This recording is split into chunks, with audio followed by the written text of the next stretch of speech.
Coming up on this week's show, why your retro gaming collection could make you rich. Some big news about Streets of Rage 4. And we get the inside story on the Budget Legends Mastertronic. Hello and welcome to the Retro Hour podcast, episode number 183, your weekly dose of retro gaming and technology news with me, Dan Wood. Me, Ravi Abbott. Me, Joe Fox. Me, Adam Spring. And Rebecca Spring. What is going on? We're like the So Solid crew of retro gaming all of a sudden. And there's even a woman in the room. Yeah. This is unheard of on a retro gaming podcast. Now, welcome along to this week's show. We do have some guests in the studio. Now, if you're listening, I think you were on about 2 or 3 weeks ago, actually. I was, yeah. Yeah, on Skype all the way from Atlanta. I know, and now I'm here, physically here. That's how much I love this show. Yeah, travel across the Atlantic to be here.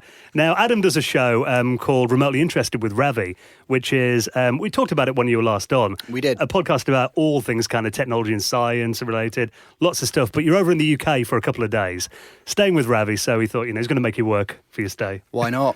Why not, eh? I'll turn up, I'll do whatever. Because you are a big retro gaming fan as well. I am. I kind of live it, like you guys. Yeah, absolutely. So we're going to have a little bit of a chat about this week's news stories in just a minute, and I'm going to get the inside story on a company that, anyone who grew up in Britain in the 80s, there was one company that whenever you saw their games on a Saturday and you went to the local shop, a couple of quid in your pocket, it would be the one game that you could probably afford on the shelf. And that was a game by Mastertronic.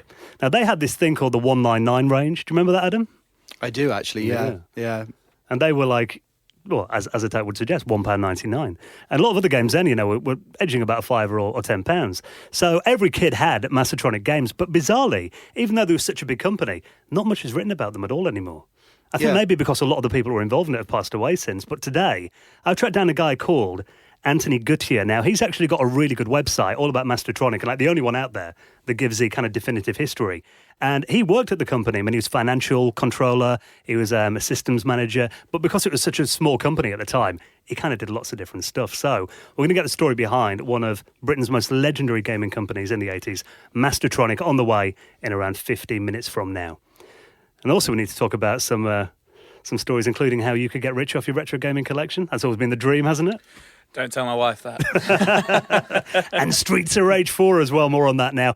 Before we get into it, let's give a big thank you to the people who make the Retro Hour podcast possible, because running this show each week does have its expenses. So listen, any amount that you can donate to the podcast into the running of it is massively appreciated. And for donating any amount via PayPal, you will find your place in the very prestigious... I know you want to do the drum roll. Oh, bloody hell, here we go. Go on. Here we go.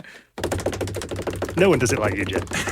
Retro Hour Hall of Fame, just like this week, Stuart Brand, Gary Heather, William Jones, and Christian Deich, who all made donations into the running of the show, and you can do the same at theretrohour.com.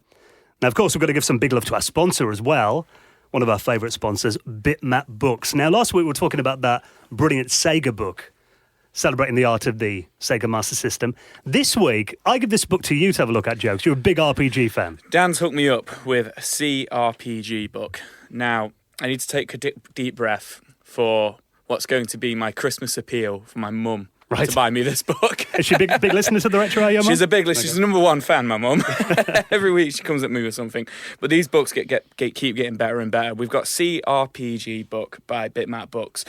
Now this one, we've got over 500 pages of the complete history of RPGs, essentially from tabletop paper, Dungeons and Dragons, all the way to 2018 with the modern day gaming. And literally, it kind of breaks it down into how it kind of got into digital gaming, and then pretty much like a 5-year breakdown from 1975 all the way up to modern day. And for me, just kind of like reading through it last night is really, really interesting. Then you've got about 400 or so game reviews in there. So it's just an amazing book. And once again, I said it last week, the build quality on it as well, really, really makes it worth it. Adam was saying earlier on, just kind of looking at it straight away, like how beautiful the book is. So I'm just in love with these books personally. I was looking through the kind of chapters, and some of the headings and titles are amazing because it's talking about like the periods of when 3D started to come in and when people started to experiment. There'll be like about Ultima, and then you'll be getting into the Ultima Online stuff as well. So as the technology kind of grew, so did RPG, and this shows that progression. I think it's cool as well, because last week we talked about the visual compendium books are about the art. Yeah. But this is, it actually reviews over 400 games. Yeah, so this one's it's a lot more text-based, but there is still obviously all your images in there and everything to, for the simpletons like myself. But yeah, this one is quite text-heavy, but at the same time, I guess that kind of goes hand in hand with RPGs, so it is very nice. Well, this is called the CRPG Book, A Guide to Computer Role-Playing Games. If you're a big fan of that genre, you've got to check this out now. If you've got a second right now, honestly, open a new tab in your browser, head onto this website, bitmapbooks.co.uk. Have a look at the book, see what you think of it. You'll be really helping out the podcast by doing that as well, and show some love to our sponsor, because, Bitmap Books has been a big supporter of our show, and they do wonderful products as well, so it's great to have them on board. bitmapbooks.co.uk. Right then, let's get into this week's stories. Anybody got rich from their retro gaming collection yet? I'd like to think I will do one day, if I can bring myself to part with them. Anybody gone bust? My wife's right next to me, so I'm not saying anything. I'm planning on using his collection to pay for his funeral. Spot on. I think my wife would do the same. I've got a thing in my head where I'm thinking, are these the antiques of the future? Yeah. Or are they complete trash? And is this media going to be irrelevant? And I have a big CD collection, and I know that my discs are going to rot.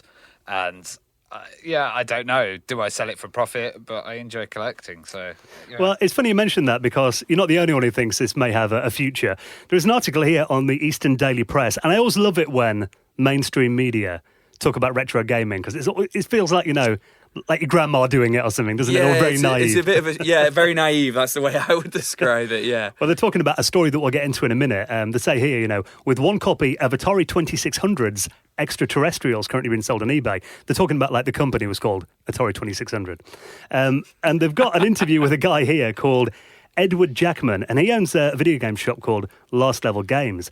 And they're talking here about how people are actually investing, who have no interest in retro gaming, actually investing in it as a way to make money. I think that's foolish. I think that's very like Bitcoin. It's very risky, but there are some items that are good. If you're gonna invest in hardware. That's what I say, because that's going to be the rare stuff. Well, it's like that New Yorker article from a few years ago, where a guy, his grandmother left him like 300 grand, and he put 150 into shares and 150 into 2 Neo Geo games. Right. And he made more money off the Neo Geo games than he did actually his shares.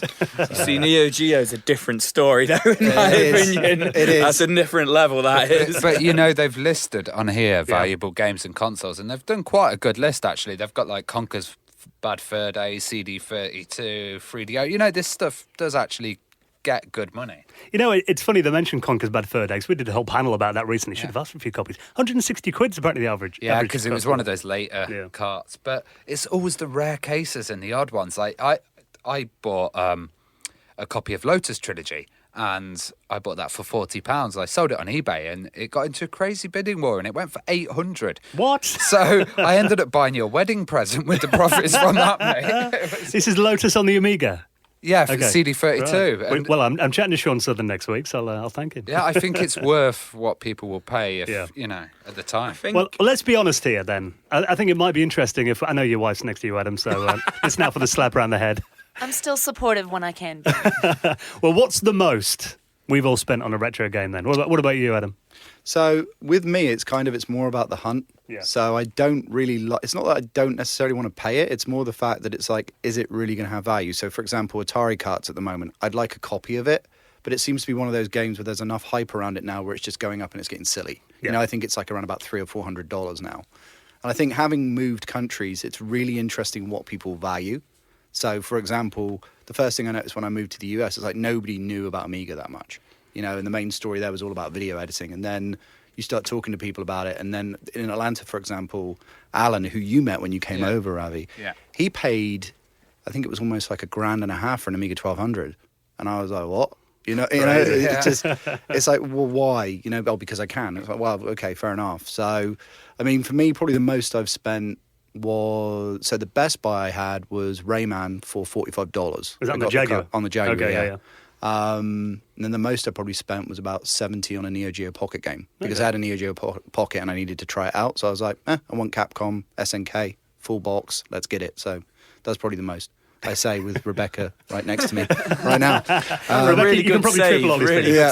save there. I'll just step out of the room for a minute. But I mean, it's like with the Jag stuff, right? I mean, I had one when I was a kid, so all of my stuff is original. And Yeah. I just by accident kept all the boxes in the attic. So when I moved to the US, I just took it all with me. So everything's mint, but it's like I didn't pay like 800 or 900 quid or whatever it's going for now, you know? It's weird to me in a way sometimes. What about you? I've gone to 200. Yeah. Yeah, because I'm a CD32 collector and I need certain titles to be in boxes and in nice condition. To look at on your shelf. Yeah, well, it's the console that I was never allowed to get because my dad said it was too crap. He said get a PlayStation. So. To be fair, there's some good advice in that, I think. It's like defying dad. Wise words there. Go on then, Joe. Fess up. I've got to agree with Adam, really. In it for the hunt. I've got a lot of stuff from when I was a child as well. A lot of stuff from like my mum's garage and stuff like that. So I've got a lot of stuff now which is worth a lot, which I bought for like hardly anything back in day. So the big one that comes to my mind is Castlevania New Generations, Yeah. or Bloodlines, whatever you want to call it, for the Sega Mega Drive. I got that for £4 about 15 years ago, which goes for about £200 now. Yeah. But I've not really spent. I've got a lot of games, but I've not really spent anything in the like kind of hundreds. I've probably got a few around the 70, 80 pound mark. I've got a lot of those kind of games. A lot of Sega Saturn games like Die Hard Arcade, Story 4-2. It was cheaper for me to get New Generation from Italy Oh, and really? get it sent to the US than it was to actually get Bloodlines. And how much was that? It was around about, I think, 50 quid UK. Oh, really? So, Okay, that's yeah. really good. Yeah. Really Yeah. good. I think for me it was Atari Carts. I think I paid about 160 quid for it, which, you know, might sound a lot for a pretty crappy old racing game on the Jaguar, but like you said, it's gone up a lot in the last couple of years. Yeah, since and they got it. then what's the other one as well? The one that they did limited run towards the end of the 90s that's now like $2,500 or something. Yeah. I'm trying to... That's Battlesphere. Not Battlesphere. The follow-up to that, wasn't it? You know the one, Yeah, you know the yeah. one I mean, the flying game. Yeah. That's insane. We actually spent money on a special train ride to get to that video game store Which one? when we were on the adventure to look for things in Italy. Oh, So you're it's like, opening a you've whole got different that- book there. you've got that extra bit, you know, in terms of the hunt. Actually, that's where I have fun with it. I'm not a huge gamer, but I enjoy the hunt just as much Yeah. because you've got that extra value in finding something that's lost in some random basket at the bottom of Yeah, a yeah. weird shelf somewhere. Well, to me, it's about the people as well, right? It's about the community. I think that's a key thing. And that's a problem that's lost with people that are scalpers or all their thing is about money. It's Yeah. not. It's about the people and the community that's involved with it, you know? So, Do we all feel better now having got the confessions out there? Yeah. Okay. Well, anyone got $90,000 burning a hole in their pocket? Yeah, I actually recently bought this for... No, I'm joking. Joe will get mugged next time we're at Play Expo or something. Well, this is a game, we did briefly mention it before, Extraterrestrials on the Atari 2600. Apparently this went on eBay, went on sale for $90,000. Now, apparently this was a game that came out in 1984, an extremely limited run, and no one even really heard about it until Well, around 2011. it was a 100 run and it Right. was in Canada only. It just kind of came out around the town it came out in, or something, where it was Yeah. developed, didn't it? Yeah. But they've actually got the ROM and they're redoing limited runs of special editions. So they've done a run of 100 of the new special editions, but this is from that original 100 Right. run, and it's called Extraterrestrials. Not to be confused with the one that E.T., yeah. cracked the video Yeah. games industry, yeah. Apparently, the auction, someone like scammed the seller, so he's relisted it again, so it's running again at the moment. So might have finished by the time this comes out. If you did buy it, do let us know. And, Well, we'll apparently buy- a copy surfaced a couple of years ago, and that sold for about 20,000. Right. So it'd be interesting to see if it's really jumped up that much. But I these are doubt going to it, last personally. as well, aren't they, carts? Because they haven't got any kind of rotting. You know, Ravi he's obsessed with bit rot. Like every time I see him, he goes If you have that twice many in one CDs. show. Good to be cautious there, Randy. Yeah, good to be cautious. Laserdisc owners, watch out. Yeah. Nothing worse than when you open your games you haven't looked at for like 10 years and it's just powder that's fallen off the back of the CD. You're like, oh no. Well, Streets of Rage 4 is obviously something that we're all excited for, particularly you, Joe. I know you're a massive fan of Streets of Rage series. I am excited to see that the original composer is returning. Yeah, because we covered this before, didn't we? The animators. Yeah, when it was Yeah. first announced. We were a bit unsure about the graphics and how it was going to go back then. I mean, we've got a few more trailers and stuff now, and it does look pretty. What's the word I'm looking for? Like It's quite, I think, comic book kind of style. Yeah, it's got a real comic book style, and they're using the exact same enemies. Obviously, they've redone the graphics and the sprites and stuff, but it's good to see that it's the same guys you're fighting and stuff. Yeah. But yeah, back to the music. I'm really kind of hoping it's got that like electronic 16-bit feel to it, but we'll see. Well, that's what made the game, right? I mean, Yeah. that's the Yeah, thing. exactly. That's what made the game for so many people. Because as you pointed out, he went on tour Yeah. like a couple of years ago, didn't he? And Yep. people went to go see him play the original music, not new music and stuff. So I think it would be nice to hear remixes of the original music and kind of like homages to original music, but not like I don't know. I'm Make it its skeptical. own thing, but Yeah. be true to what it was back in Yeah, the day. there we go. Yeah. Maybe we'll get a vinyl release Yeah. as well, because Streets of Rage is always the one that people want on Yeah. vinyl straight away. I think you made a good point there as well. It's quite a hard balancing act, isn't it? It's like, It is. because when you make a remake of a game, you're kind of messing with people's memories in a way, I guess. Yeah, you are. So you don't want to ruin it, but you want to enhance it. It's a difficult balance. And I mean, that period is interesting as well because it's kind of that golden era, right? Yeah. So everybody has like a precious sort of memory about it, really. It's interesting. Yeah, so if you want to check out more about that, like I said, there is a few new trailers as well. It's getting a very mixed reaction, the look of it, because I think it is a bit of an acquired kind of taste, that kind of comic book art style. Yeah, I quite like it. I quite like. At first, I wasn't convinced, but Ravi's got it up right now on his computer, and it looks quite nice. I'm obviously going to buy it. Yeah. Like I'm a sucker. It feels a bit different as well. Like the edges, it feels like they've kind of got black felt tip borders on them. Yeah. Which is like a kind of cool style, but they pop out a bit more, you know. It was at the Street Fighter remake that came out on the Switch. That's The kind of got Ultra. to Yeah, that's Street all, Fighter Ultra, yeah. Yeah, the graphical style's quite similar. So yeah, I quite like it. We're all going to buy it when it comes out. Yeah. Of course, we are. absolutely. Yeah. Now, before we get into this week's interview, just time to talk about the this cool little system that if you hear us talk about these kind of DIY consoles and handhelds and that kind of thing, this is something that's made for people that want one of those, but have got absolutely zero electronic skills. So me, essentially. So this is Clockwork's Modular Game Shell, a DIY retro gaming handheld. Yeah, and this is for the Clockwork Pi, which is actually like a kind of retro Raspberry Pi board, Yeah. but it's quad core, which is pretty impressive. So it's going to have some big kick with this board. And it seems that this is a custom board that you put in, and then it's kind of a modular kit. So you kind of build it yourself. It's pretty cool. Looks like good fun as well. No soldering required. It's modular. Yeah. Yeah, like making Lego. Yeah. I was gonna say it looks like pop out like Warhammer or like Airfix. You Yeah. know, like where you just pop them out and clip them together. It's cool because, I mean, like it says at the beginning of this article and stuff, it goes, modular games consoles are great in theory until you're sitting up soldering at 3 a.m, which is true. Yeah. If you just want a quick blast or everything, you probably get something like this for the fun of putting it together and making it, I guess. I always used to get these things, mess one up, and then have to get it again because my soldering skills were so bad. So putting it together, just clicking it together could be really nice. And that's the customer that they want. You mentioned there, actually, I was watching, there's a few videos on YouTube about repairs and stuff. I was watching one the other day. And you know these hot air guns that they use for desoldering components? I went on eBay and bought one of those for like 60 quid. So my idea is, because I've got that many old systems, and they all need recapping, and I am terrible at soldering and trying to unsolder these little like capacitors and stuff. I always make a bodge job of it. So I thought, right, I'm going to actually sit down, dedicate a weekend to learning how to do it properly. Knowing you're going to take it all apart, have it all on the kitchen table, and then you're just going to go to the pub. Oh, screw this. Absolutely what will happen, Joe, but yeah. I'll train you up, Dan. I'm actually pretty good at it. Are you? Yeah. Okay, cool. There you go. So later on, soldering irons coming out after a few beers. American That can be style. done. Yeah. All right, guys. Well, thank you for checking out the news this week. Everything we've talked about, we'll put in our show notes at theretrohour.com. So if you're Googling all the stories, we'll put them in there every week. Please keep your iTunes reviews coming in as well. They're really useful. And got a few nice Facebook reviews over the last few days as well, which is really Awesome. cool. So if you want to keep those coming in, they do really help out the podcast, as does our sponsors. Now, just before we get into our chat about Mastertronic, we want to say a big thank you to The Economist, who are back on board. Now, The Economist are such a big supporter of this podcast, been regular sponsors of the show for the last year or so. And the thing about them is, The Economist is a well-established title here in Britain. I mean, it's been going for over 170 years.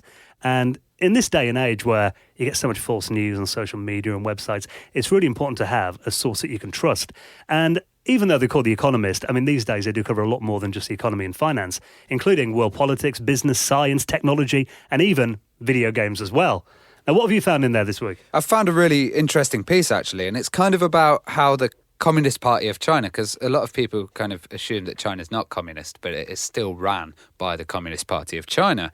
And they're kind of having an assault on some gaming companies. Now, there's this company called Tencent, which is an investment firm. Yeah. The Communist Party's actually put a froze on them creating new games without any explanation.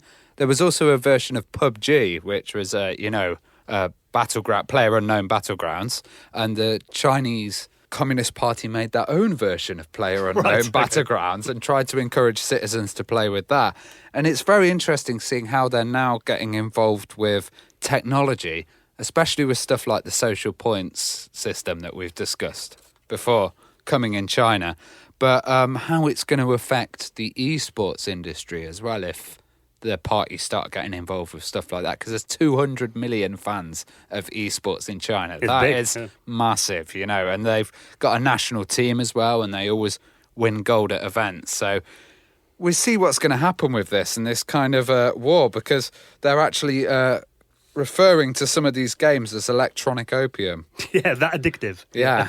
Well, these are the kind of things that you can read about in The Economist. I mean, it covers so much stuff. If you're the kind of person who never stops asking questions and wants to find out things, have a look at it. Now, we've actually done a little deal with The Economist where you can get a copy through the post and check it out for yourself. So if you live in the UK, to get your own free print copy of The Economist, all you have to do is text the word retro and send it to 78070. So do that from your phone right now, retro, to 78070, and get your own free print copy of The Economist, the smart guide to the forces changing your world. Right then, we'll have more news in next week's show, and right now let's get the story of 80s budget legends Anthony Gutierrez talking about Mastertronic. You're listening to the Retro Hour podcast, and it is my pleasure to welcome this week's special guest. Now, today we're going to be talking about a company who were so influential here in the video games industry in Britain back in the 80s, in particular because, for kids like me who didn't get a lot of pocket money growing up, these were the games that you could go to your local shop and you could actually afford to buy. So today we're joined by Anthony Gutierrez, who used to work at Mastertronic back in the day. So welcome to the show, Anthony. A pleasure to have you on. Thank you very much. Nice to be here. Now, let's just, to get a little bit of background about you. How did you first get into computers and video games? I got into computers through my job. I was an accountant. I was working for a large American company at the European head office. We were spending a fortune on time sharing in order to run financial models. And the Apple II had just been launched with VisiCalc, and I had a look at that and I realized that we could do everything we were doing on this very expensive timeshare system and a lot more besides. And I put in an application to my bosses and said, this looks really good. And they said, what's a microcomputer? And hummed and hawed and eventually let me have one. And I went from there. And it was unusual in those days for anyone in finance to take an interest in computers or in spreadsheets. So that kind of got me in ahead of the game. And then I was a bit of an ambassador for micros. They gradually spread throughout the group. People started to use them. I worked in one of the main divisions of this company in Swindon, where we had 100 retail branches. And there was a mainframe computer, which did all the sales and stock control. And it was a separate department with people who looked down on micros as toys and had nothing to do with us, wouldn't help us, and weren't interested in what we were doing in finance.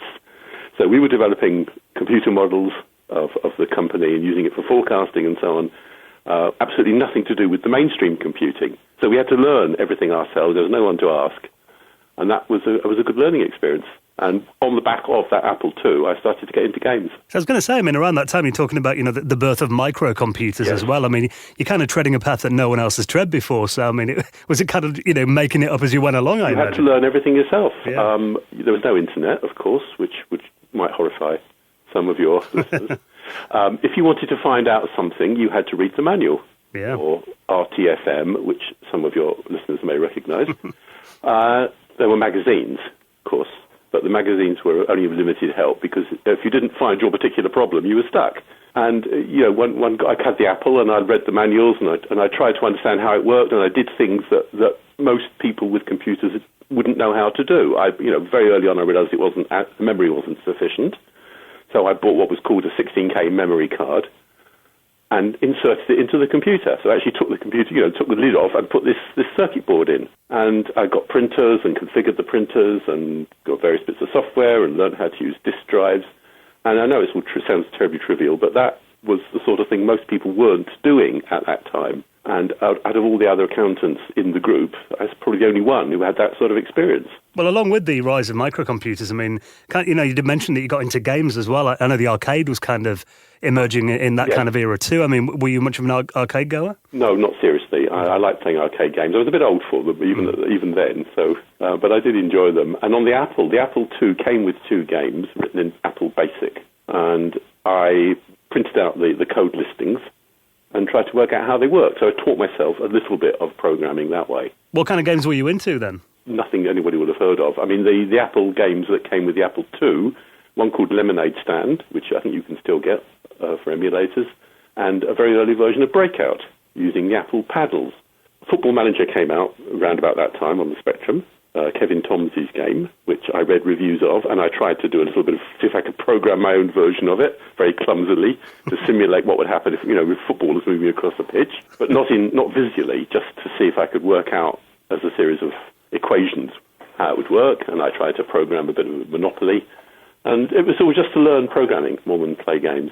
Most of the games we had available weren't that interesting, and they were all American. And I was aware of the Spectrum, but I thought it was rubbish, and I hope I don't offend any of your retro listeners.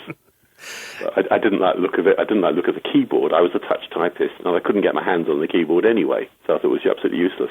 So I stayed away from the conventional micros. The Apple II was fine. It was a proper business machine. Well, let's talk about your move to Mastertronic then, because you started working there in 1985, was that correct? Well, I was working in this American automotive parts company, a very large worldwide business. And my career wasn't going where I wanted it to go, and they didn't think it was going where they wanted it to go. I started looking around to do something else, and I just saw an ad in the Financial Times one day that talked about a computer games company looking for somebody. And I applied for that, and much to my surprise, I got it. That was Mastertronic.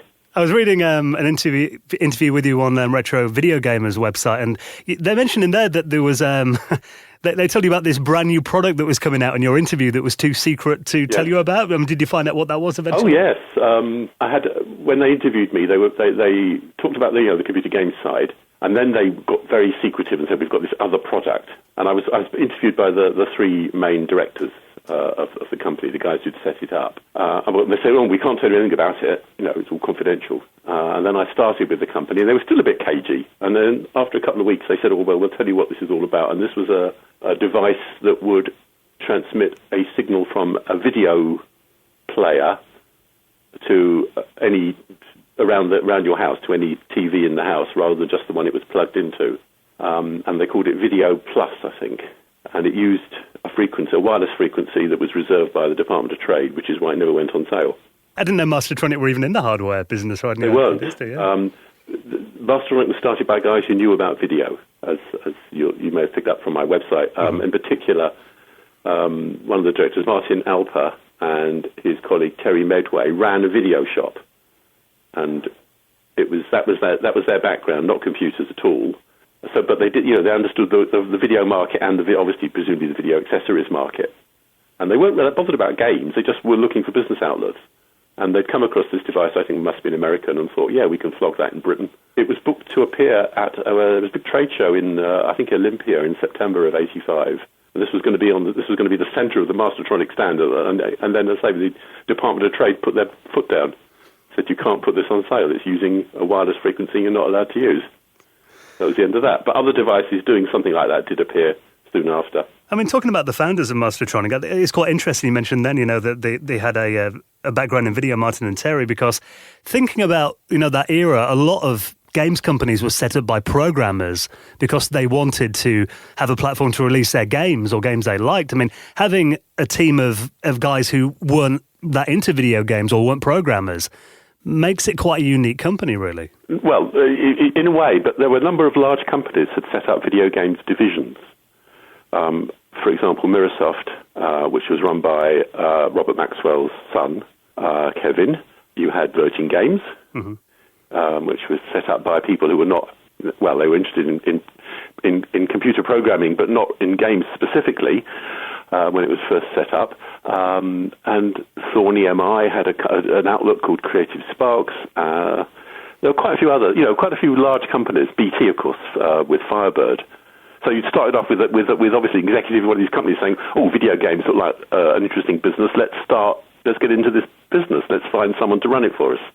So the people making those decisions probably weren't interested in computer games per se. They just thought it was a business they could get into. But I agree, the vast majority of companies, of people trying to sell games in 1984, 85 were programmers and enthusiasts and a huge number of, I don't know how you describe them, entrepreneurs. If you look at the magazines of the time, they are full of adverts from people begging for programmers to send them their games.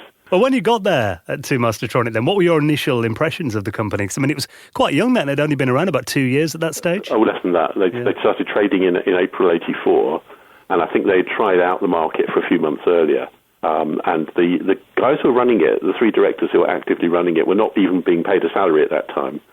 They all were gradually giving up their other activities, and they were just about reached the point of deciding they were going to specialize in Mastertronic at the time that I started. So it was a bit chaotic. They had got over the initial problem, which was that nobody took budget games seriously. So if you look at the press in 1984, everybody in the industry was rubbishing budget games and saying they must be garbage, don't bother, it's not going to last. And there were a few people trying to imitate us who didn't do very well, and none of the big retailers quite knew what to do with budget because they didn't make much money out of it. So they didn't want to give us a lot of shelf space.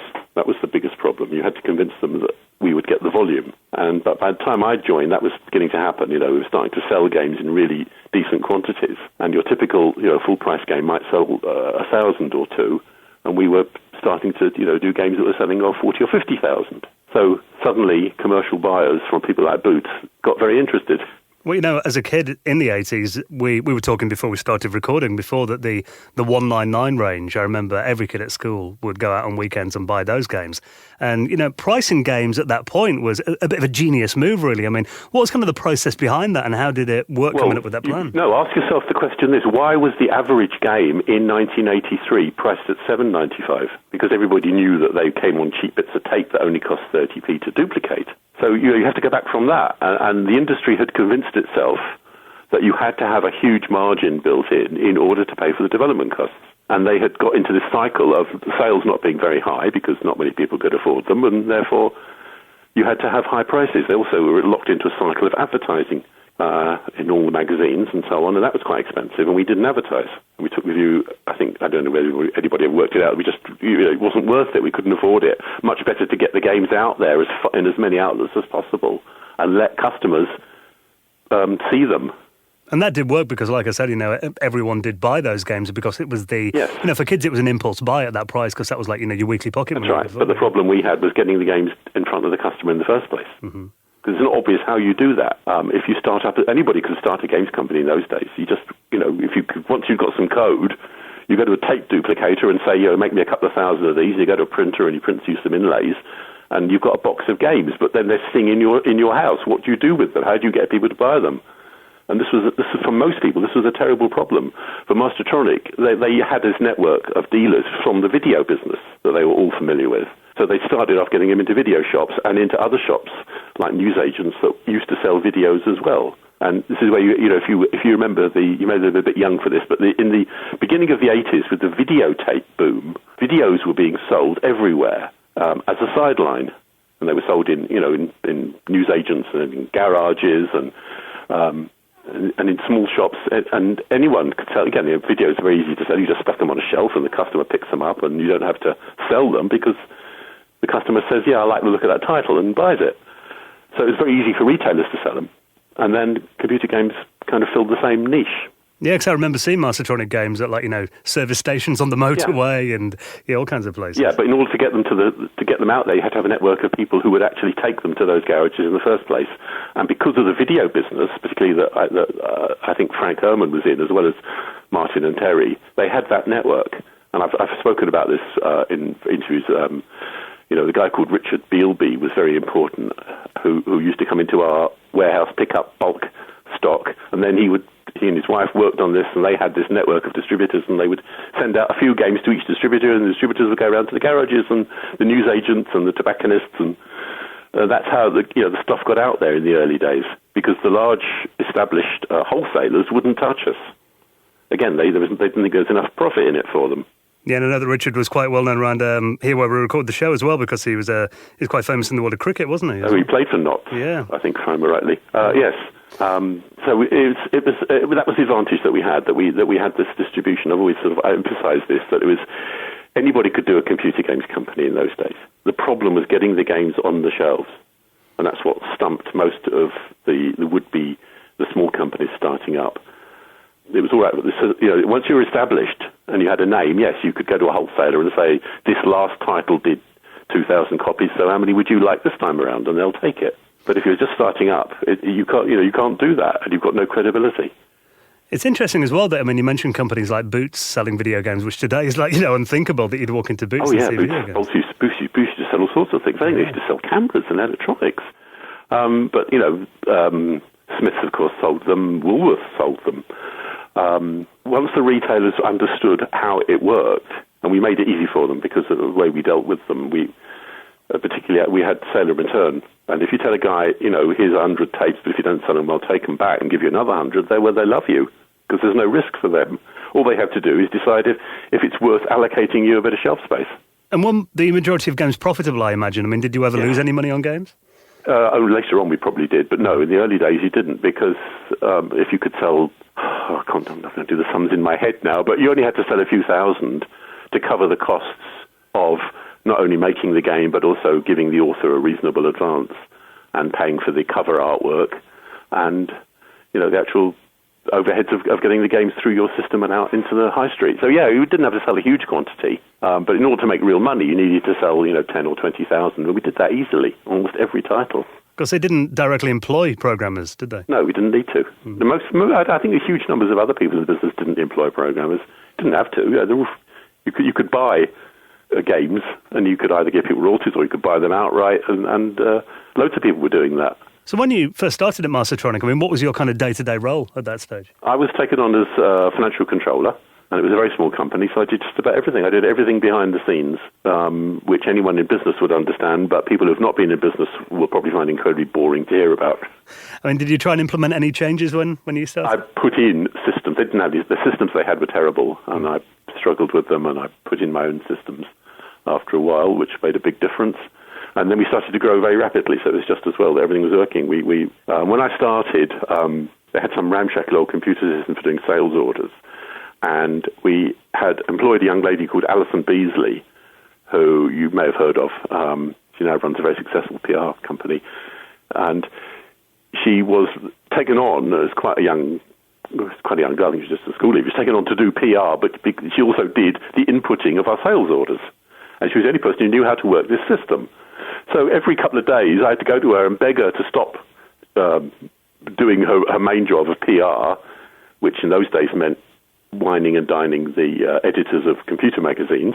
And, would she please sit down at the desk and hammer and get a few sales orders processed? And then we grew to the point that I started to take on people who were full-time sales operators, and then we had several of them, and then we had a department. And we upgraded all the systems, and it just sort of took off from that behind the scenes. Well, in those early days as well, one name that you'd always see on the loading screens of the games was, Mr. Chip Software. And also the Darling Brothers, I know, did some games for Mastertronic in there, the pre-Codemasters days. Were they kind of responsible for a lot of the early output then? Were they important? Absolutely vital, yeah. Because when the company started, I think I wasn't there, obviously, when it started, and I've asked people about this, but I've never really got a definitive story of what happened. My guess is that Frank, in particular, went around and bought up games that are obviously reaching the end of their life and just relicensed them, bought some of them outright, and then found people who seemed to be active in the market and said, we would like to do deals with you. And that was certainly, I think, how we got Mr. Chip and the Darlings, who were just starting out. And the Darlings, in particular, were still at school. And Mastertronic, they originally started in the offices in George Street, which was where Alan Sharham's surveyor's practice was based, and Alan joined Mastertronic soon after it got started. And then they moved to a block of flats in near Regent's Park, and Mastertronic was in one flat, and the Darlings either owned or leased a flat above in the same block. And I've got this from Alison Beasley, so if you want verification, you might want to talk to her. Right. But she says that the Darlings, used to come off school at weekends, go to the flat and spend the entire weekend writing games, and then Mastertronic would publish them. And that was sort of how it got started. They'd already had a few things published. And if you look at the computer magazines around 1983, you see something called Galactic Software, which was their trading style at the time. It's quite convenient that they were so close then. Yes, well, it was all very. We all lived very close together. I mean, this arrangement had more or less stopped by the time I started, and they'd got a bit more professional, and they couldn't wait to leave school so they could be full-time programmers. They were making real money out of it. I mean, was there many of that kind of thing going on at the time? Did you get a lot of young programmers like calling into the offices and sending demos in and that kind of thing? We certainly did. A little later on, at the time I started, there was still a little bit of a credibility problem. A lot of, I think, programmers were suspicious about where they're going to get paid, because huge numbers of people have been ripped off by companies going bust. So people tended to want to deal with names that they thought they knew. But we gradually built up relations with a number of individual programmers, guys like Davy Jones, for example, and they come in with the latest thing, and somebody would look at it and say, "Yeah, that's great," and then it would be on the streets within a couple of weeks. And about a year later, it started to go mad, and because Mastertronic became really well known, people started to send us games out of the blue, and then it became a question of wading through loads of stuff, most of which was rubbish, and deciding if there's anything worthwhile. I know they covered quite a lot of platforms as well. I remember you'd walk into a shop and they had that unique colour coding on the tape boxes, didn't they, for different platforms? Yes, I didn't realise it was unique until years afterwards. I just assumed that was what everybody did. Yeah, because I think Spectrum was that yellow? Was it the Spectrum games? Spectrum was yellow, and C64 was red, I think. This was all the marketing side of the company was very well thought out, and they wanted all the games to look as though they had been professionally produced and all from the same outfit. And they put a lot of attention into that. Yeah, and they had those really, the obviously distinctive logo and that kind of design as well. And also the covers. I think a lot of the covers were really good. And we used an agency called Words and Pictures, and they had two excellent artists, Mark Brady and a guy called John Smythe. And Mark Brady specialised in the science fiction style pictures of spaceships and battles and things, and John Smythe did cartoony pictures. And they both have very recognisable styles, and I think that helped as well.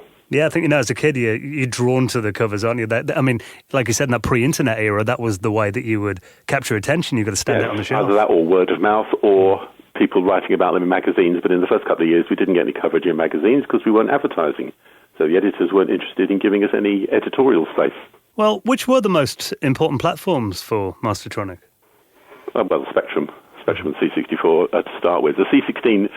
funnily enough, took off because we took an interest in it when hardly anybody else did. Yeah. So we had amazing sales on the C16 for a couple of years before other people woke up to it, and because by then it was probably dying as a machine anyway. We dabbled with everything that we thought we could make money off. So we had a couple of releases for the Dragon, which didn't sell. We had 2 or 3 for the Electron, which weren't terribly exciting. You whatever came along, you thought was going to be good. You had to invest in it because you didn't know. Everybody thought MSX was going to be huge, and it wasn't. Yeah, I mean, like today you bring a game out, you only need to get it on 2 or 3 platforms, really. But back then, I mean, was it a challenge having so many different platforms? No, it was. We rapidly found people who were really good at converting them. It wasn't a big deal. I mean, Spectrum and Amstrad were very similar, same chip anyway. The real problem, I suppose, with converting is that if you have a game written for C64, it probably looks better than can be reproduced on the Spectrum. So very often they had to be recoded or redesigned, and you actually got 2 different games. If you saw that game on your friend's C64 and then you rushed out to buy it for the Spectrum, you'd get something different. I always remember seeing the screenshots on the back of boxes, and then, you know, they'd look amazing, and then you get it home and put it in your Commodore 16, and then you notice the... Well, yes, but that was your fault for buying a Commodore 16, with respect. That's the trouble. If you read the letters pages, I've done a lot of research reading the magazines in order to get the history, and the letters pages are full of letters from people who always start out, "Dear sir, I am the proud owner of," insert name of my machine here. And you couldn't get it across to people that they really, you know, being proud of a machine that wasn't a particularly good spec was a false path. That if you wanted to enjoy this hobby, and bearing in mind all the games were the same price, you should get the best machine you could get. And we used to have these furious arguments that still go on between Spectrum and C64 owners as to which is the best computer. And I've seen, you know, Spectrum games and I've seen 64 games. There's no arguing about it in my mind. I bought a C64 just before I started Mastertronic, based on the reviews. And I used to play the games, and it was obviously a better machine. Well, we're going to get some tweets now. I'm sure I've offended everybody now, but, you know... But they always have the disclaimer on the game boxes as well, didn't they? Screenshots may vary. Yeah, well, yes. I'm afraid that's the reality of it. But, you know, if you think about it, the inlay, you don't want to start mucking around with lots of different designs for inlays. You need to get the inlay off to the printers, and they print. The more they can print of any one type of inlay, the cheaper it is. So you use the same screenshots. Well, what was the general atmosphere like at Mastertronic then? Was it a fun place to work? It could be fun, it could be awful, depending whether things were going well or not. There was no corporate culture. I had worked previously for a very large American company with something like 30,000 employees worldwide, and I didn't like it. I wanted to be close to where the decisions were made. And when I went to Mastertronic, I reported direct to the boss. And we all sat together in one room, and when we moved, our main offices, when we moved to Paul Street in the city, which we were there for about 3 years, I had the only office when we moved in. Everybody else worked in an open plan office. And the reason I had an office was because I was doing confidential stuff like payroll, and I was the company secretary, and so they wanted me to have somewhere where I could get a bit of privacy. But the other side of the partition was where Frank Herman and Martin Alper and Alan Sharam sat. And it was very free and easy, and people visiting us would come in through the front door, and that was it. They were into the main room, and they'd see everybody. So you knew everything that was going on, and if people wanted to have a private meeting, they would either go outside, go to the cafe next door, or sometimes I'd be asked to leave my office so that Frank could have a quiet chat with somebody. But you had the feel of all the time of what was happening in the business, which was really nice. And obviously I was doing the accounts, so I saw everything that was going on from the business point of view. But there were times if things went wrong. Frank Herman in particular had a real temper.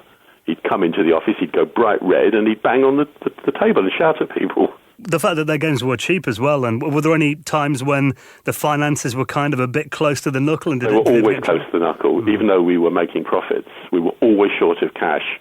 We had a couple of problems. One was that we were constantly investing in stock in particular, and we had a lot of stock out with our customers. We also had subsidiaries or joint ventures in France and Germany, and we'd given them a lot of stock, and these guys didn't always pay us on time, so we had very high debtors. If you made a profit, you had to pay corporation tax, but just because you made a profit didn't mean you had the cash, so that was a problem. And there was more than one occasion that we had to go to the taxman and plead for more time to pay because we just didn't have the money. We had an overdraft, and no sooner did we get money in than people would go out and spend it on something stupid like buying Melbourne House. So it was always a battle. The actual profitability, the sales figures were good, but turning that into cash was a bit of a struggle. I was going to ask about the Melbourne House acquisition, because that was 1987. I mean, that kind of come cheap. To explain what happened, I was first of all, the background is we had been dedicated to budget games, and people we used to say in the office we would never do anything other than budget games. We were not interested in full price games. We used to have scorn for people who bought full price games because why should they pay $9.99, which had become the going rate for a decent game, when they could get 5 of our games for the same price? And then I think I was in America because they were just setting up Mastertronic USA in California, and I was at a meeting, and Frank Herman sort of turned to me and said, by the way, he said, Anthony, he used to call me Tony, I've got something to tell you. We're going to buy, or we're negotiating to buy Melbourne House. And I was kind of gobsmacked because I knew about, who Melbourne House were. They had a terrific reputation. And he got out an envelope and he said, it's all right. He said, look, here's the number of releases I think we can make each year. Here is the number of sales we can make each year for each title. And here is the gross profit on each title. Add that up, multiply that by 5 years, and that gives you, a value for the company, and that's less than what I expect to pay. So that was his justification for it. Unfortunately, we never released the titles, we didn't achieve the sales volume, and we probably didn't make the gross profit. So it was a terrible decision. Well, who were your main competitors? Well, in the budget field, once they got going, I suppose Firebird and then Codemasters, and a variety of other budget producers once people realised they could make money out of budget, which took a lot of people time. So most of our competitors probably didn't get going until 1987 or later. For example, there was a very big full-price distributor, a publisher called US Gold, and we'd done a deal with them to release some of their stuff on one of our budget labels, I think Americana, and not long after that, one of our sales managers left to join US Gold and set up their budget label, which I think was called Kix, Kixx. But that was 87 or 88. It was quite late on in the game. So round about then, everybody was getting into budget, and it did affect us a lot. Our sales volume started to go down. Because I know Mastertronic did have, kind of spin-off labels, obviously. I mean, Mad is the one that comes instantly to mind. I mean, what was kind of the process between deciding if a game should go on the standard $1.99 range or be at this higher price? Yeah, Mad games were meant to be better. They were the games that people we enjoyed playing more, we thought had more depth. But the decision was really down to the head of publishing, whoever, people who actually reviewed the games when they came in and decided how much work should be done on them. And there were times that a game would be given to us and we'd think, we'll publish that, and the author was still faffing around with it. We might say, look, just finish it. Doesn't matter how it ends, we'll just put it out as it is as a $1.99. If it was a better game, we would want it completed and polished. I think the first Mad game was the last V8. That I remember my brother having that on the Commodore 64. And we just leave it playing for that Rob Hubbard music. So I tried playing it and I always crashed the car, so I gave up. I much preferred the Richard Darling's Master of Magic. I thought that was really good. Well, then you had the Mastertronic Plus range and Arcadia as well. I mean, all these kind of different sub-labels that came along. I mean, did that kind of dilute the main message? A label is just a way of, I don't even know why we bother with some of the labels. It doesn't make any difference. The pricing doesn't change. The profitability didn't change. It gives you a slight differentiation. There was probably one very good reason, which was in some shops we were the only supplier. So, for example, like Toys R Us, where for a period we had a deal with them where we merchandised the stock, which meant we sent our own people in who put the tapes out onto the racks and took away the ones that weren't selling. So we provided that as a service to Toys R Us, so it was worth it because of the volume of business. But by having different labels, it made it look as though there was a bit of variety. I suppose that was one of the thoughts. Last week on this show, we were talking to the CEO of a company called Tectoy in Brazil, who still distributes Sega products out there, like the Mega Drive and the Master System. And I know in the UK, Mastertronic was actually the distributor for the Sega Master System. I mean, how did that deal come around with Sega and being the distributor for that Master System console? Okay, well, Areola Soft were the dealers in 1986. They had the UK license, and I don't think they'd done terribly well. And Sega had announced, I think I'd announced it publicly, that they were taking it away from them. So I think Frank Oman got in touch with Sega and said, how about giving us a go? And it just happened. It happened almost overnight. Suddenly we were the distributors in 1987.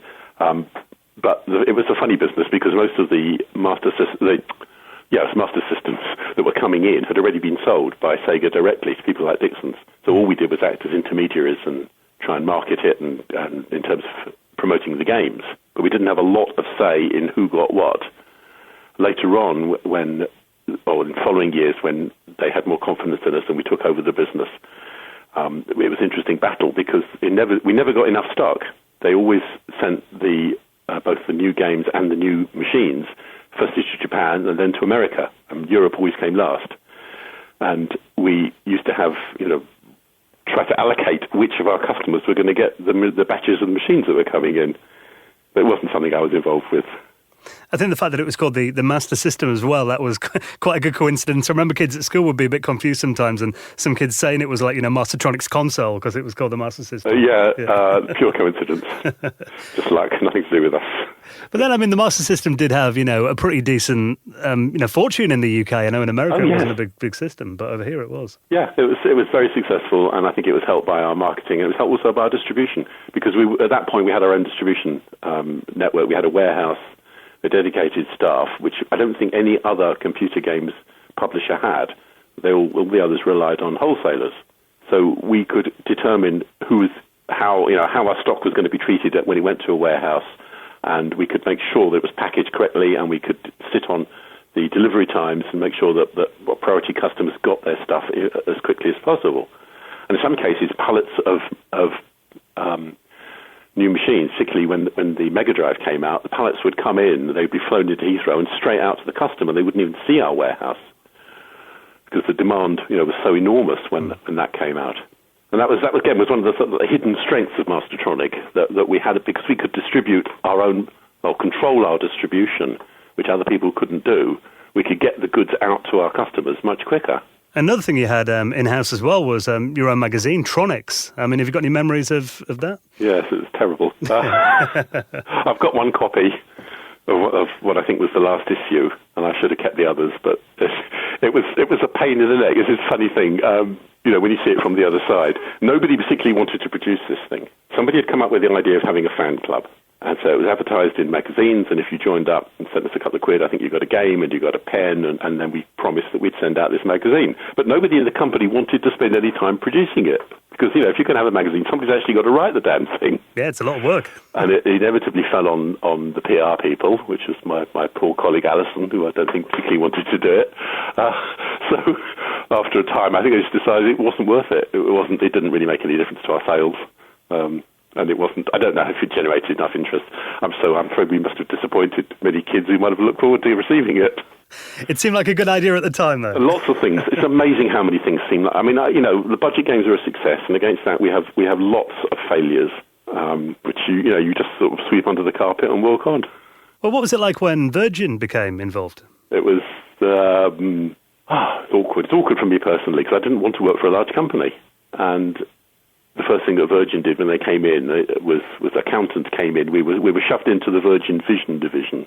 The Virgin Vision made videos, and they didn't understand computer games. And they sent in people from their head office of Virgin Vision, and the first thing they said to me was, "Where's your accounts pack?" And what they wanted to see was 50 pages of numbers every month, detailing everything about the business. And I used to produce a couple of pages and give them to Frank, and he'd look at them and say, "Yeah, it looks all right," and then we would carry on. So that was a shock. I didn't like that culture, and they didn't think I was a very good accountant because I wasn't producing reams and reams of paperwork. So we didn't get on.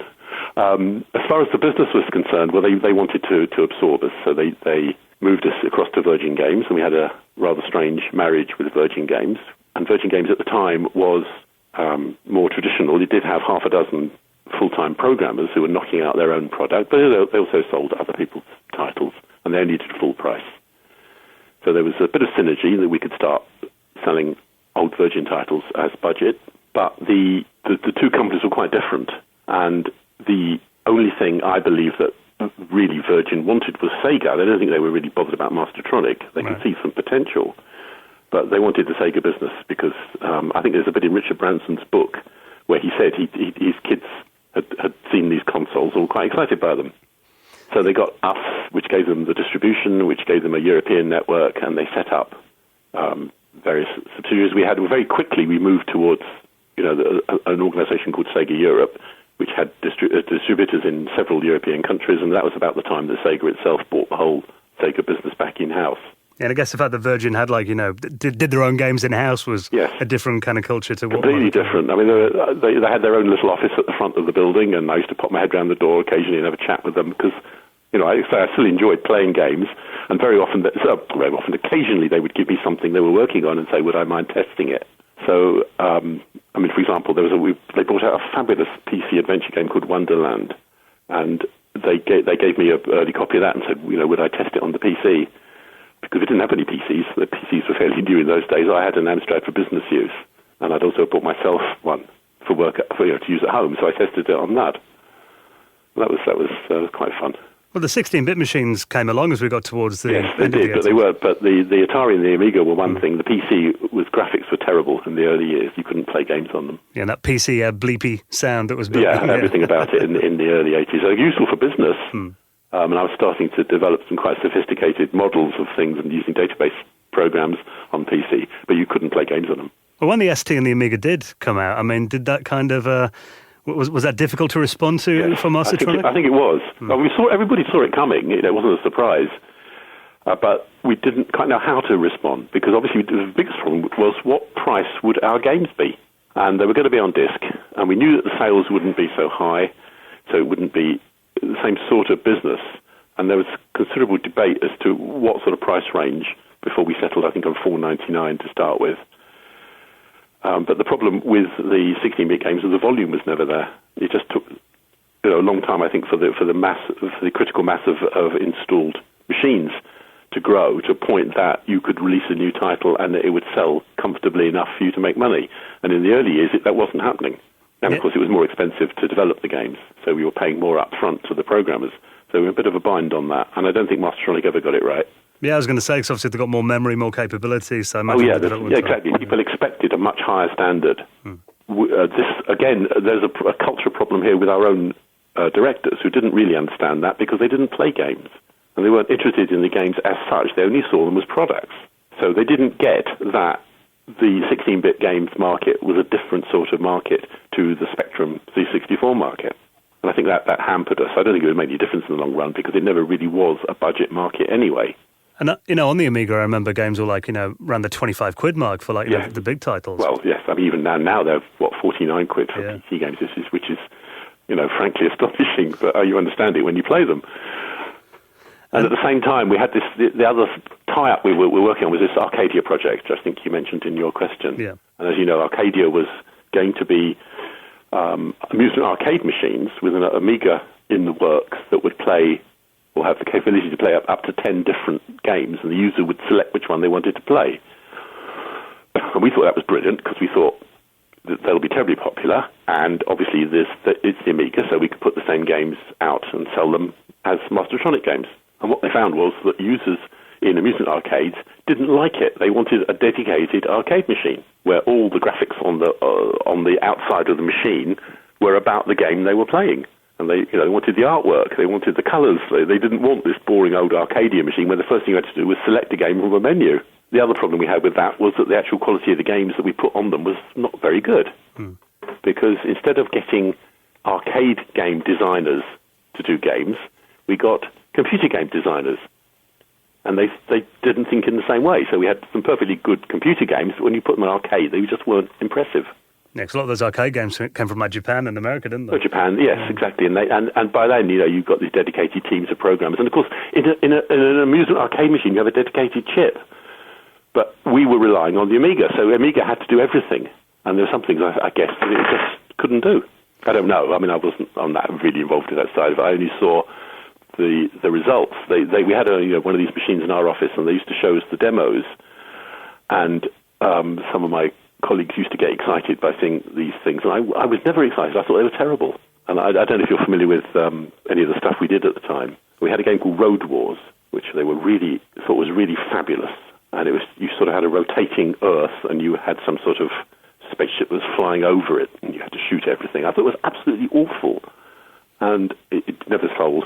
And we had a couple of nice ones, a couple of nice shoot-em-ups in particular, like Sidewinder and Xenon. But they were really designed for home computers, not for arcade machines.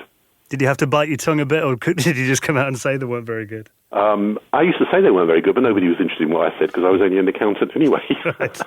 No, by that point in time, all those decisions on what games were being done for Arcadia were being taken in the States. Mm-hmm. Mastertronic Inc. Martin Alper had gone to California to run that company, and he ran it pretty well independently of the UK operation. And he wasn't a programmer, and he didn't play the games, so he didn't know or care. Well, I remember at school, the playground piracy scene was a big thing. People when they figured out their mum's cassette duplicator could copy computer games as well. But, I mean, did that even affect Mastertronic? I mean, having these low $1.99 games, was piracy an issue? We assume it was, but we had no way of knowing. I mean, if you sell 10 games to a newsagent and, as it happens, some kid goes in and buys them and makes 10 copies for his mates, we're not going to know. And I think probably you're right that because they were cheap enough and maybe people like to collect them and have the original inlay cards and that sort of thing, so maybe that worked in our favour. It was a problem. It was like kind of in the background, but we couldn't do anything about it. And as long as the company was making money, you didn't really mind. Well, you did mind, but you couldn't do anything about it. Well, when did sales start to decline then? Was that when the 16-bit machines kind of came in? Did it rapidly kind of fall? Partly that, and partly with the competition. Codemasters, did extremely well when they started, and some of the other large companies, as I said, our full-price competitors began to set up their own budget labels. And after we've had about 5 years of a mature computer games market anyway, so the amount of back catalogue that everybody had, which could go out on budget, was enormous. And that begins to make it difficult, for everybody to make money. And I think loads of companies began to go out of the business at that time. We're talking about, 1988, 1989. And we stuck it out, and loads of other people stuck it out. But and I wasn't really involved directly in it at that point, so I can't be authoritative as to what was happening. It was more an impression. I was working for much more on the Sega side of the business. So I was working for Virgin Mastertronic, and almost out of the blue, because I wasn't involved in it, we suddenly heard that Sega wanted to buy the Sega part of the business. And the Sega part of the business by then, which is 1990, was 90% or more of the business in terms of both the sales and perhaps the number of people working for the company. So they took over all of that, left Virgin Games as a stub, and Virgin Games very soon after that moved to join with Mastertronic Inc. and become Virgin Interactive. So the deal that took place when Sega bought us was that they took over Virgin Games. Nick Alexander, who'd been running Virgin Mastertronic, joined Sega Europe, as did Frank Herman and as did Alan Sharam. They were the three directors. But Martin Alper wasn't interested. He wanted to do his own thing. So he stayed with Mastertronic in America and then became head of Virgin's games division in America. And there are some very interesting comments about Martin Alper, which you can find on the internet from people who worked with him, who say exactly what I say, which was that he had no interest in the games whatsoever. Well, I mean, looking online for stuff about Mastertronic, I mean, bizarrely, because it was such a big company and so influential, I mean, there's not a lot written about it these days. No, not now. No. When I wrote my history of the company, I trawled through as many magazines as I could find. Yeah. And there were hundreds and hundreds of them. And obviously all our games got reviewed, but the amount of editorial coverage on the company itself is very limited. There was only one trade newspaper, which was called Computer Trade Weekly, which would have had a lot on the background. Unfortunately, it's not online. And the biggest mistake I ever made when I left company was not taking the back issues with me, because that was a goldmine of information. But no, there isn't a lot to be found now. I've done as much research as I can to get the history up to date, and I've kind of reached the end at a lot of dead ends. Yeah, I don't even know what's happened to some of the people who work for the company. Well, you've got a fantastic website, haven't you, with a lot of information on that? Thank you very much, yes. Well, I've spent many years doing it. I started doing it 20 years ago. What's the address if people want to check it out? It's guta.org/Mastertronic. And I'll put that in our show notes as well. I mean, are you still in touch with any people from back then? Not really very much now. Unfortunately, the three directors, Martin Alper, Alan Sharam, and Frank Herman, all died. Alan died a few years ago, and there was a big, not a party, a wake, I suppose, was held for him. And a lot of people got together then, people I hadn't seen for years and years. And because I was writing the history myself for the website, I got in touch with a couple of people behind the scenes who had been involved when the company had started. But that was just to get information. And so if you mean on social level, no, I think that's all finished. We've all gone our separate ways. And there is quite an active collectors group on Facebook that I see you're a member of as well. You're talking there sometimes. Yes, so, yeah. Yes, I joined that because of the doomed Kickstarter attempt to create a book on all Mastertronic's games. And I was involved with the guy who was doing that project for a while, assisting him, but that's come to nothing. But the collectors group is quite fun. Well, it is great that you have, made this effort to document what happened at the company and the story of it as well, because it was, I think a lot of people, pretty much anyone that was into video games in Britain in the 80s will have really fond memories of Mastertronic. And I'd like to think so. Yeah. But I mean, most of our games, to be fair, were not that good. It was just because they were cheap. They were worth having. But I used to play everything I could on the C64, and in the end, there are only half a dozen, perhaps, that I used to come back to. Just a bit sad. As a kid, just getting a new game was exciting, though. Yeah. So the fact that you could get them into the hands of kids was fantastic, I think. So yeah, but you'd start playing, and your character would walk across the screen, and you'd be killed. And then you'd start playing again, and then you'd be killed at the same place, and then you'd try a different place, and you'd get killed, and it would say game over. And that used to drive me up the wall. yeah, that was the last V8, wasn't it? Yeah, that was. Well, they all did exactly that. right, yeah. Almost every game, they gave you 3 lives and made it really hard to learn how to play them. Well, Anthony, it's been wonderful getting these stories about Mastertronic. Thank you so much for joining us on the podcast this week. Pleasure.